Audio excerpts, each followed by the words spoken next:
전체적으로 평가를 부탁드리면은 어떻습니까? 점수로 부탁드려도 될까요? 너무 가혹한가요? 점수로 여쭤보면은? 사실 숫자는 굉장히 정확하지만 또 네. 다른 측면에서는 정확하지 않은 측면도 있고, 제가 그렇게 말씀드리는 이유는 하나의 숫자로 표현하기에는 네. 같은 정책, 같은 현상을 놓고 굉장히 극단의 평가가 지금 나오고 있는 것 같고요. 예. 그렇다 보니까는 한쪽에서는 굉장히 박한 점수, 한쪽에서는 그래도 노력을 상당 부분 평가해주는 점수, 그런 점수가 나올 가능성이 높지 않나 생각합니다. 이게 좀 추상적인 질문이긴 합니다만은 이 여론조사 결과만 놓고 보면 경제 정책에 대해서 어떻게들 생각하십니까? 라는 국민 전반에 대한 여론조사 결과입니다. 자세한 내용은 홈페이지 보시면 될 것 같고요. 전체적으로 보면은 빨간 이 색이 별로 잘하고 있지 않다라는 이제 평가이기 때문에 전체적으로 놓고 보면은 좋지 않은 것 같아요. 한 60% 가까이 나오니까. 저런 것도 민간연구소도 대충 동의하십니까? 일단 저희도 현재 경기 흐름, 경제 상황에 대해서 걱정을 많이 하고 있고요. 예. 올해보다도 내년의 경기 흐름에 대해서 우려하고 있는 부분이 있기 때문에 잘하고 못하고를 떠나서 걱정할 수 있는 부분들은 많이 있지 않나 하고 생각이 듭니다. 예. 박 교수님 어떻게 보세요?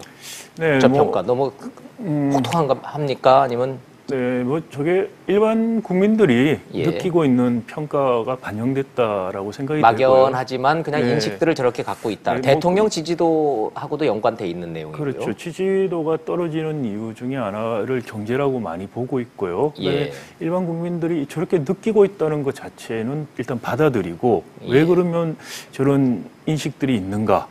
정부에서 어떤 점이 지금 잘못되고 있는가 이런 걸 좀 진지하게 좀 살펴볼 때다. 그러지 않고 좀 정부 책임 있고 열심히 하시는 분들 입장에서 늘 저런 지수가 나오면은 억울하다 이런 억울하죠. 예, 억울하죠. 열심히 했고 예. 사실 우리 경제 지표 보면은 다른 나라들 비교해서 나쁘지도 않고 그럼에도 불구하고 너무 좀 박하게 네. 언론이나 일반인들이 느끼시는 것 같다라는 섭섭함, 억울함이 있어요. 근데 그렇게 접근을 해서는 안 된다고 봅니다. 예. 저게 현실이다라는 걸 받아들이고 왜 그러면 저런 국민들 인식이 있는가? 우리가 무엇을 잘못하고 있는가, 무엇을 고쳐야 될 것인가, 이런 접근들이 정책을 하는, 국가 정책을 하는 사람은 그런 마인드를 가지고 해야 되지, 필부처럼 억울하다 이런 호소하고 네네. 그렇게 접근해서는 안 된다고 생각합니다. 예, 좀 안타깝고 정책 당국자들이 다소 억울한 점이 있습니다만은 경제 정책에 대한 부정적인 응답은 66%가 잘 못하고 있다고 대답하고 있고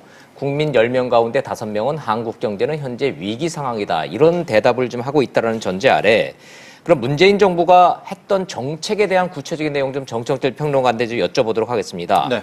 문재인 정부가 그럼 성공한 정책은 뭐냐라는 질문이 있습니다. 매일경제와 매일경제가 했던 여론조사 결과가 좀 있는데 네.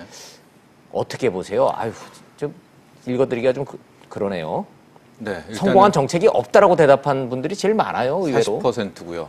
대북 정책이 성공했다라고 이제 평가하는 그 대북 외교 정책이죠. 그건 한 20% 정도로 나왔어요. 복지 부분에서도 저도 약간 통계를 보고 놀랐었는데 굉장히 복지에 좀 앞섰던 그런 정부였는데도 네. 그걸 잘하고 있다라고 응답한 응답자는 11%였었다라는. 저는 좀 의외예요. 예, 의외였습니다. 어찌됐든 다른 데서는 뭐 잘했다 소리는 못 들어도 복지를 확대한다, 재정을 확대해서 사회 안전망을 확충한다라는 총력을 기울였는데 의외로 잘했다라는 평가는 11%밖에 못 받고 있습니다. 예, 저 기사에서 저 부분이 가장 눈에 들어왔었고 방금 전에 박상희 교수께서 정부도 좀 속이 상할 수 있다라고 했었는데 아마도 저 부분이 아니었을까.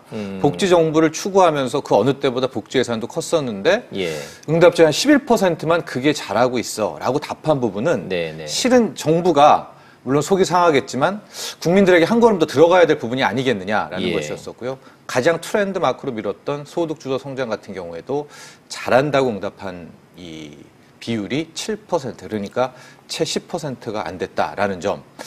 또 하나 부동산 정책은 뭐 어느 정도 예견이 됐죠. 왜냐하면 강력한 대출 규제를 통해서 분명히 밀어붙였지만 실질적으로 집값을 잡지는, 물론 최근에 뭐 한 4주 정도 서울 집값이 뭐 약세로 갔다고 하지만 잡지를 못한 부분이었기 때문에 저런 응답 결과가 나오지 않았나 봅니다.